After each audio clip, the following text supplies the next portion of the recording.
अस्सलाम वालेकुम। कैसे हैं आप लोग सब? उम्मीद करती हूँ सब ठीक ठाक खैरियत से होंगे। आज मैं आप लोग के लिए एक और मज़ेदार सी रेसिपी लेकर आई हूँ। मैं आज बना रही हूँ मसालेदार भिंडी और बिल्कुल डिफरेंट टेस्ट होगा इसका। आप इसको ज़रूर ट्राई कीजिएगा।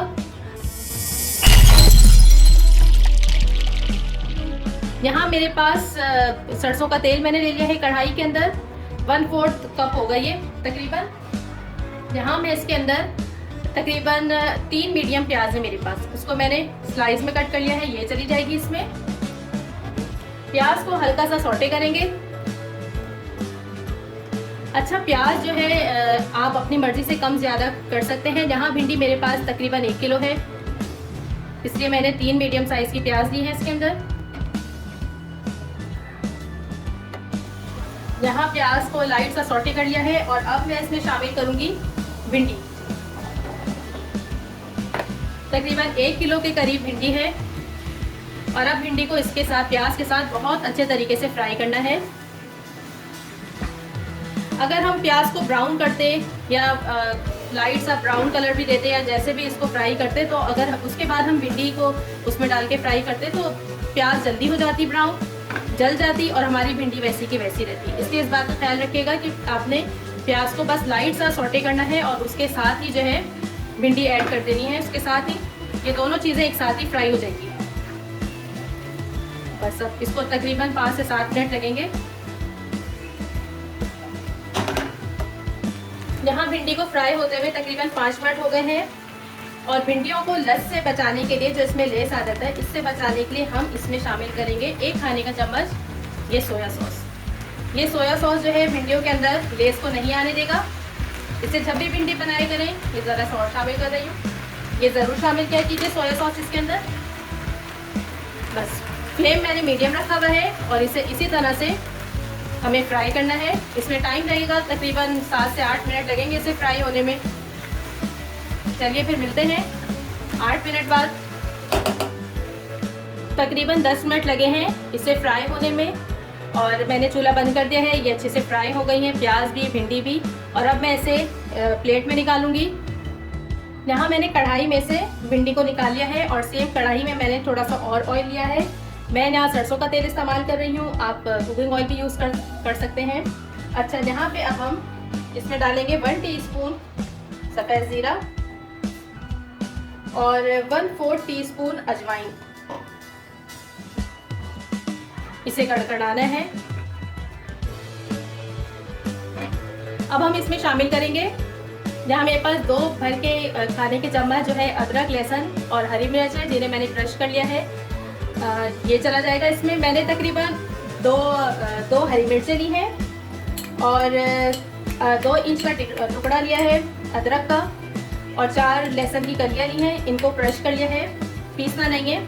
अगर आपने जो है ज़्यादा स्पाइसी खाना खाते हैं तो आप हरी मिर्चें थोड़ी ज़्यादा ले लीजिएगा, 2 के बजाय 3 ले लीजिएगा, लेकिन बहुत ज़्यादा नहीं डालिएगा। इसे मिक्स करेंगे अच्छे तरीके से, हल्का सा इसे भूनेंगे। और अगर आप चैनल पे नए हैं तो इस चैनल को सब्सक्राइब कर लीजिए। वीडियो पसंद आए तो थम्स अप दीजिएगा और कमेंट करके ज़रूर बताया कीजिए कि आपको रेसिपी कैसी लगी। Thank you. अच्छा, 1 मिनट के लिए इसे फ्राई कर लिया। अब हम इसमें शामिल करेंगे ये पिसे हुए टमाटर हैं। 3 मैंने टमाटर लिए हैं और उन्हें पीस लिया है। बड़े साइज़ के टमाटर थे इसलिए मैंने 3 लिए हैं। अगर आपके मीडियम साइज़ के टमाटर हो तो आप 4 लीजिएगा और पीस के डालिएगा, उसके पीसेस करके नहीं डालिएगा पीस। रेसिपी को जैसे बताया जाता है उसी तरह से फॉलो किया कीजिए, तभी आपका खाना जो है अच्छा बनेगा। अगर आप इसको स्किप करके देखेंगे या अपनी मर्जी से उसमें आगे पीछे चीज़ों को करेंगे तो फिर जो है जायका ख़राब हो जाएगा। रेसिपी वैसे नहीं बनेगी जैसी आपको दिखाई जाती है या बताई जाती है। यहाँ पे टमाटर को 2-3 मिनट तक फ्राई करेंगे।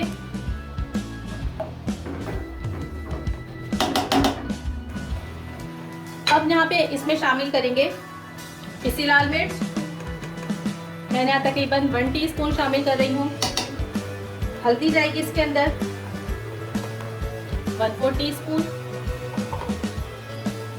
थोड़ा सा इसे फ्राई करेंगे। बस हमें मसाले डालने हैं और फ्राई करते चले जाना है, यानी चम्मच चलाते रहना है।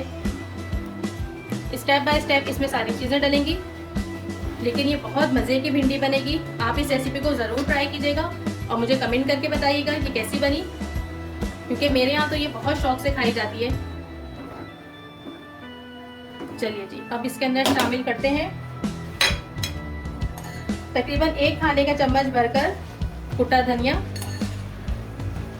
ये चला गया। इसके अंदर गरम मसाला शामिल करेंगे, 1/2 टीस्पून इसमें गरम मसाला जाएगा। फिर से इसे मिक्स करेंगे अच्छे तरीके से। अब लास्ट में इसके अंदर शामिल करते हैं, यहाँ मेरे पास 4 खाने के चम्मच दही और 4 खाने के चम्मच मलाई शामिल है। मैंने दूध की मलाई जो घर में है वो इस्तेमाल की है इसमें। आप चाहे तो फ्रेश क्रीम भी ले सकते हैं। 4 खाने के चम्मच दही और क्रीम इसमें शामिल की है और इसे जल्दी से चला लेना है। जब भी किसी भी खाने में आप दही या क्रीम शामिल करें तो पहले तो आप उसका आंच कम कर दें और उसको डालते फौरन ही आप उसको चला लें, नहीं तो क्रीम और दही जो है फट जाएगी। ये देखिए कितना स्मूथ सी हमारी ग्रेवी बन गई। बस अब इसमें ऑयल ऊपर आने दें, फिर हम इसमें अपनी सब्जी शामिल करेंगे। यहाँ पर मसाला अच्छे से भुन गया है और आपने नोट किया होगा कि मैंने इसमें अभी तक नमक शामिल नहीं किया। हाँ, तो भिंडी में हमेशा लास्ट में नमक शामिल करते हैं किसी भी सब्जी में। ये मैंने 3/4 टीस्पून लिया है नमक, ये इसमें चला गया। नमक हमेशा लास्ट में ऐड किया करें। मैं जो भी सब्जी बनाती हूँ उसमें कोशिश करती हूँ कि नमक आखिर में जाए। बस अब इसे मिक्स करेंगे और इसमें हम अपनी सब्जी शामिल कर देंगे।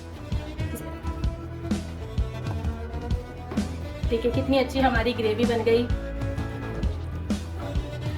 अच्छे तरीके से मिक्स करेंगे सारी चीज़ों को।